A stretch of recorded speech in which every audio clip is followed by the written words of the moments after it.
menjadi fenomena baru juga gitu ya, ketika kemarin ada calon PPK yang melaporkan KPU akhirnya karena ada dugaan pelanggaran. Ini ramai kemarin. Iya, karena ada dugaan pelanggaran administrasi gitu ya. Yang melapor juga dugaan etik ada gitu ya. Ada yang nyinggung-nyinggung pidana juga ada gitu kan. Saya ambil sisi positifnya ya.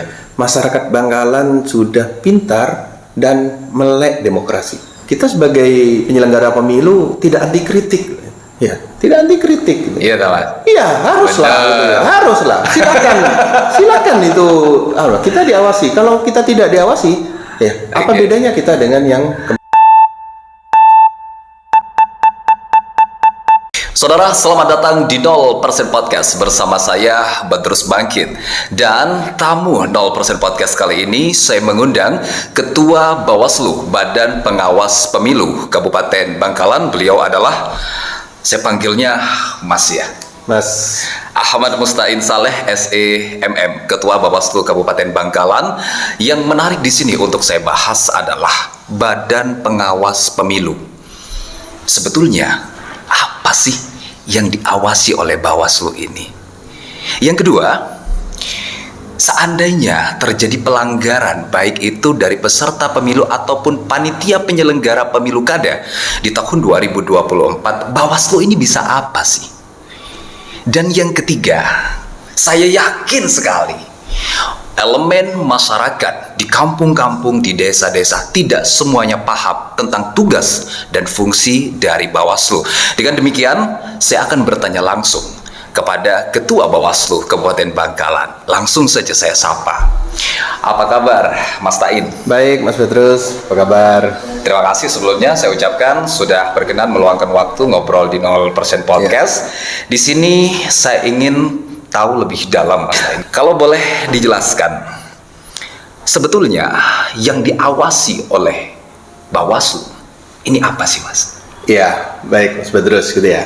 Jadi kalau kita berbicara subjek yang diawasi, tentunya yang diawasi Bawaslu itu adalah penyelenggara teknis pemilu. Dalam hal ini adalah KPU, gitu ya. Jadi kalau Bawaslu Kabupaten Bangkalan, maka yang diawasi adalah KPU Kabupaten Bangkalan, gitu ya. Begitu pula dengan jajaran kami di bawahnya. Ruang lingkup Bawaslu adalah mengawasi proses demokrasi di wilayah Kabupaten Bangkalan. Itu yang pertama. Objek kedua yang kita awasi adalah peserta pemilu yang ada di Kabupaten Bangkalan. Siapa itu peserta pemilu, gitu ya? Ya partai politik. Atau kalau nanti pemilihan, ya siapa calon bupatinya, siapa calon wakil bupatinya, gitu ya.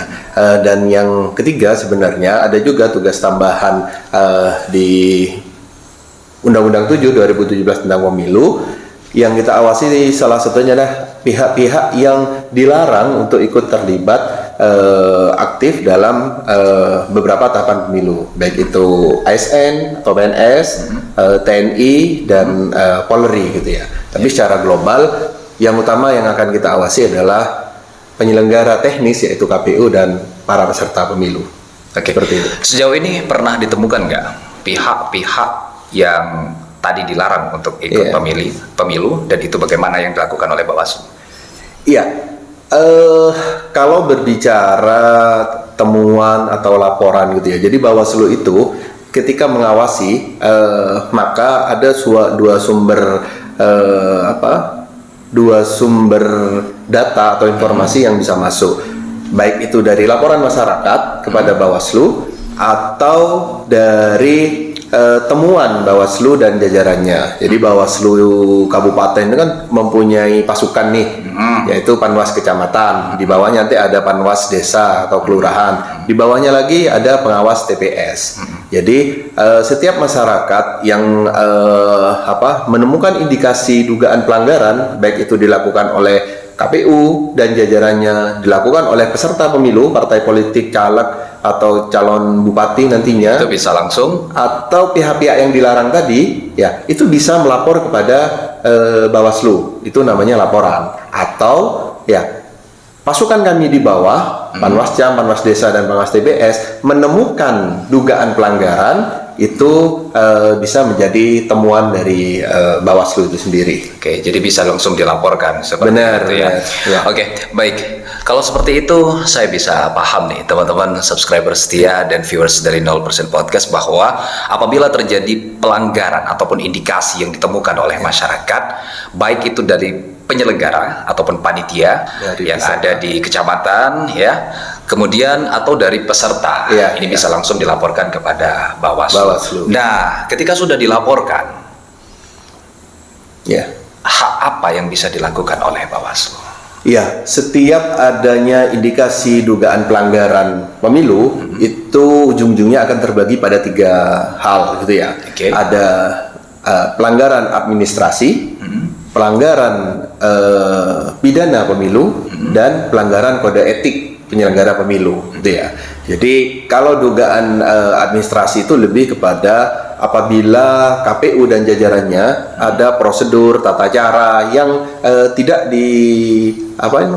tidak ditepati atau tidak dilalui oleh rekan-rekan penyelenggara teknis, yaitu KPU dan jajarannya. Ya, itu bisa dilaporkan kepada Bawaslu Kabupaten, ya, baik itu melalui Panwas Kecamatan atau jajaran kami. Nanti itu akan kita melalui proses persidangan. Jadi sama seperti Ya. sidang di pengadilan itu, Ya. nanti akan ditentukan, diputuskan apakah benar-benar KPU melakukan pelanggaran administrasi atau tidak. Ya. Yang kedua, ada yang namanya pidana pemilu, ya, pidana pemilu. Dalam penanganannya kita Bawaslu ini tripartit ya, bersama kepolisian dan kejaksaan, tergabung dalam suatu sentra Gakumdu, sentra penegakan hukum terpadu. Jadi ini lebih kepada apabila ada dugaan pelanggaran yang sanksinya itu adalah pidana pemilu gitu ya, Iya. money politik, pemaksaan gitu ya, atau merubah hasil, ya, merekayasa dukungan gitu ya, itu lebih ke pidana, ada sanksi pidananya. Pidana ini bisa juga KPU dan jajarannya bisa peserta gitu ya, sama-sama bisa dijerat pidana pemilu. Dan yang terakhir ini berkaitan dengan pelanggaran kode etik penyelenggara pemilu. Kalau ini khusus memang KPU dan jajarannya atau Bawaslu dan jajarannya. Itu gimana, Mas? Jadi pelanggaran kode etik ini apabila penyelenggara pemilu melanggar sumpah dan janjinya, tidak jujur, tidak profesional, ya, berat sebelah, curang dan lain-lain, itu terindikasi pelanggaran kode etik. Ya, bedanya sekarang ini apabila pelanggaran kode etik itu dilakukan oleh penyelenggara ad hoc, Ya. penyelenggara ad hoc itu kecamatan, Mas. Ya. Kecamatan sampai ke bawah, kecamatan, desa, sampai TPS. Baik itu KPU maupun Bawaslu yang ad hoc, Itu gimana? itu penyelesaiannya sudah di kabupaten. Oh gitu. Dan laporkan ke Bawaslu Kabupaten Bangkalan, nanti kita proses. Kalau itu KPU dan jajarannya, kami bersurat ke KPU agar yang melanggar itu diberi sanksi peringatan atau bahkan pemecatan. Ya. Gitu. Sedangkan kalau kode etik, pelanggaran kode etik itu dilakukan oleh yang permanen, kabupaten sampai ke atas, itu penyelesaiannya harus melalui DKPP, Oke. Dewan Kehormatan Penyelenggara Pemilu. Bagaimana cara Bawaslu memonitor semua itu, Mas? Iya, kemarin-kemarin sih memang kita akan kesulitan ya, karena Ya. kita sendirian gitu ya. Tapi sekarang kami pikir kami sudah tidak sendirian lagi. Bawaslu Kabupaten Bangkalan tidak sendirian. Ya, kami sudah memiliki perangkat pengawas pemilu kecamatan di 18 kecamatan. Gitu. Saat ini juga kita akan punya pengawas desa kelurahan di 281. Nanti sebentar lagi kita akan juga rekrut pengawas TPS di 3.000 sekian. Dan yang paling penting, Mas Bedrus gitu ya, Bawaslu ini bersama rakyat, bersama masyarakat. Kenapa bisa Ya. begitu? Karena kita punya program yang namanya pengawasan partisipatif. Kami tahu gitu ya, keterbatasan SDM yang dimiliki oleh Bawaslu ya tidak akan mampu menjangkau mengawasi semua lapisan masyarakat di seluruh Indonesia. Ya, makanya ada yang namanya pengawasan partisipatif yang itu melibatkan seluruh elemen masyarakat. Kami mengajak memang semua elemen masyarakat bahwa sudah saatnya kita peduli, ya. Kalau kita tidak menjadi penyelenggara pemilu, kalau kita tidak menjadi peserta parpol, caleg atau lain-lain, ya maka ikutlah mengawasi gitu ya. Ikutlah mengawasi. Seandainya Mas Tain sudah terbukti nih, Ya. sudah ketahuan nih ada kecurangan ataupun pelanggaran, baik itu dari penyelenggara ataupun Peserta. baik itu dari peserta, Iya. dilaporkanlah kepada Bawaslu. Benar. Nah, adakah hak-hak yang diatur dalam undang-undang bahwa Bawaslu ini berhak untuk menggantikan ataupun memecat? Kewenangan kita sudah diatur ya di Undang-Undang 7 2017 dan turunannya juga sudah ada berkaitan dengan penanganan pelanggaran yang terbaru ya. Ini ada Perbawaslu 7 2022 yang terbaru gitu ya. Yang mana kalau kewenangan memproses dan memecat itu untuk level ad hoc ya Mas. Untuk level PPK, PPS atau KPPS. Itu selesai di Bawaslu Kabupaten. Selesai di level kabupaten. Oke. Ya. Kalau Kami di yang atasnya memeriksa, kami rekomkan ke KPU, KPU yang mengsanksi. Karena itu di bawahnya KPU. Oke. Ya. Kalau di atasnya yang itu? kami yang Panwascam dan lain-lain, kami yang mengganti atau mengsanksi. Oh gitu. Ya. Oke. Jadi di sini bisa dipahami ya. Iya. Teman-teman subscriber setia dari seluruh masyarakat Bangkalan, jadi tugas dan fungsi dari Bawaslu Kabupaten Bangkalan tadi sudah disampaikan oleh Mas Tain. Jadi seluruh masyarakat Bangkalan juga bisa akan mencerna ya bagaimana yang akan dilakukan oleh Bawaslu Kabupaten Bangkalan. Oke, baik Mas Tain. Sekarang tahapan-tahapan untuk penyelenggaraan pemilu kada di tahun 2024 ini sudah berjalan. Sudah di angka masih kita di 30-40 lah. 40%. masih di 30 40 tambah. Masih banyak tahapan-tahapan yang lebih krusial, pendaftaran calon peserta caleg ya, terus kampanye sebentar lagi, terus sekarang pasti DPT, pengadaan logistik, itu sudah puncak-puncaknya itu. Di angka 30% ini adakah yang ditemukan baik itu di pelanggaran atau yang sedang diselesaikan dihadapi oleh Bawaslu ini? Iya, kalau khusus di Bangkalan ya, memang awal-awal ini kita sudah langsung masuk pada tahapan krusial. Karena di tahapan awal ini adalah proses rekrutmen SDM, baik di KPU maupun di Bawaslu. KPU sudah menyelesaikan rekrutmen PPK di level kecamatan dan PPS di level desa. Di Bawaslu sama, sudah menyelesaikan Panwascam dan saat ini sedang Panwas Desa Kelurahan gitu ya. Jadi satu sisi positifnya ya, tahun ini menjelang pemilu 2024 tingkat keinginan masyarakat Bangkalan menjadi penyelenggara pemilu itu naik berlipat-lipat gitu Mas. Iya benar. Dulu yang mau jadi PPK, jadi Panwascam itu sangat kesulitan. Faktor apa? Kalau menurut Mas Tain yang menyebabkan ini? Kalau secara pasti mungkin butuh penelitian lebih lanjut gitu ya. Tapi secara realita kita melihat salah satunya adalah kenaikan salary gitu ya. Nah, jadi honor jadi penyelenggara pemilu itu sudah direstui oleh Menteri Keuangan, naik cukup drastis kenaikannya ya. Kesejahteraan mereka juga sudah terjamin gitu ya. Dulu orang kan takut meninggal dan lain-lain, sekarang semuanya haknya sudah dilindungi sama negara. Baru-baru ini rame nih Mas di media, ya kan? Iya. Ya. Terkait dengan sidang di KPU dan sebagainya. Itu bagaimana perkembangannya Mas? Ya, seperti yang saya sampaikan barusan, memang di tahap awal ini kan cukup krusial karena ini berkaitan dengan sumber daya manusia. Ternyata peminatnya untuk jadi penyelenggara pemilu baik di KPU di Bawaslu Bangkalan cukup tinggi gitu ya. Padahal angkanya kan terbatas, yang dibutuhkan terbatas. Yang daftar ribuan, yang diterima cuma puluhan gitu ya. Pasti akan banyak kepentingan dan singgungan di sana gitu ya. Betul. Dan menjadi fenomena baru juga gitu ya ketika kemarin ada calon PPK yang melaporkan KPU akhirnya karena ada dugaan pelanggaran. Ini ramai kemarin. Iya, karena ada dugaan pelanggaran administrasi gitu ya. Yang melapor juga dugaan etik ada gitu ya. Ada yang nyinggung-nyinggung pidana juga ada gitu kan gitu ya. Cuman memang Kalau boleh disampaikan di Iya, sini nih, iya. ini gimana sebetulnya itu, Bang?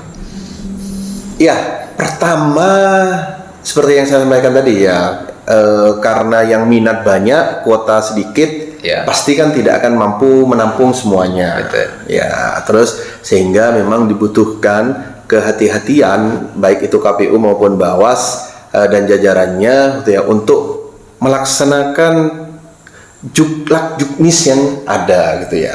Kalau itu tentunya yang namanya hukum itu kan pasti akan multi tafsir ya, menyamakan persepsi semua orang itu akan berbeda. Maka ya memang kalau ketika ada perbedaan tafsir itu ya monggo diselesaikan, dan penyelesaiannya ternyata Tafsir juga. Wewenangnya ada di Bawaslu kan gitu ya. Wewenangnya ada di Bawaslu gitu ya. Tinggal adu kuat argumen, kalau kayak kemarin ya yang PPK tinggal memperkuat argumen, saksi dan buktinya seperti apa gitu ya. Ya mudah-mudahan Bawaslu Kabupaten Bangkalan diberikan kekuatan untuk benar-benar bisa melayani masyarakat yang melapor, bisa memberikan keadilan pemilu bagi semuanya. Oke. Yang dapat ditangkap oleh Mas Tain dengan kejadian itu, Ya. ini bagaimana cara penyelesaiannya? Yang saya tangkap ya, ini adalah, saya ambil sisi positifnya ya.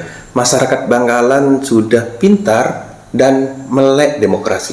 Saya salut Masyarakat untuk itu. Bangkalan sudah pintar dan melek Benar. demokrasi. Iya. Mohon maaf ya, kita tidak mau mengungkit masa lalu gitu ya. Iya. Cuman kalau kita ke masa lalu, penyelesaian segala sesuatu termasuk urusan pemilu, urusan demokrasi di Madura itu kan dengan kekerasan. Iya.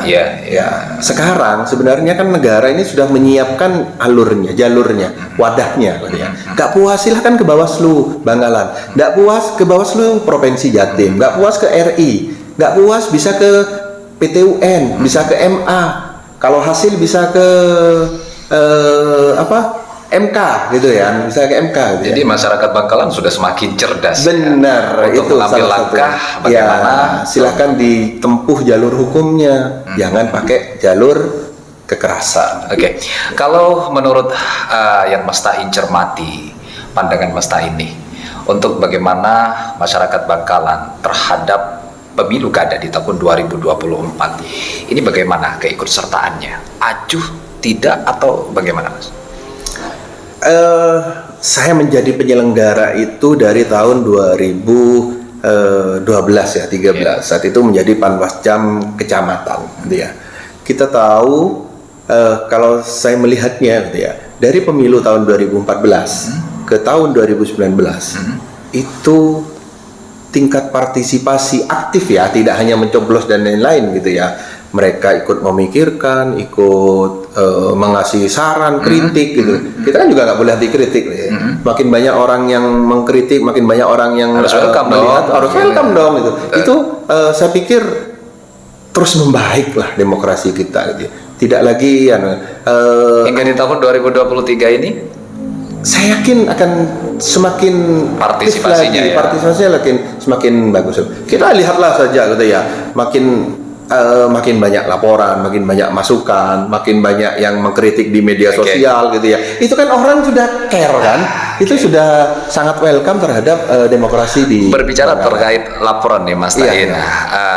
titik-titik mana nih yang sangat rentan sekali terjadi pelanggaran pemilu kada? Ya, kalau yang sangat rentan pastinya pada saat rekapitulasi ya, pemungutan suara dan rekapitulasinya itulah yang memang paling tinggi gitu ya. Yang Kedua, pastinya yang akan rentan dan cukup memanas pada saat masa-masa kampanye, ya kampanye. Dan yang ketiga ya, saya melihatnya memang pada saat proses rekrutmen SDM pemilu, karena kita alami sendiri ya.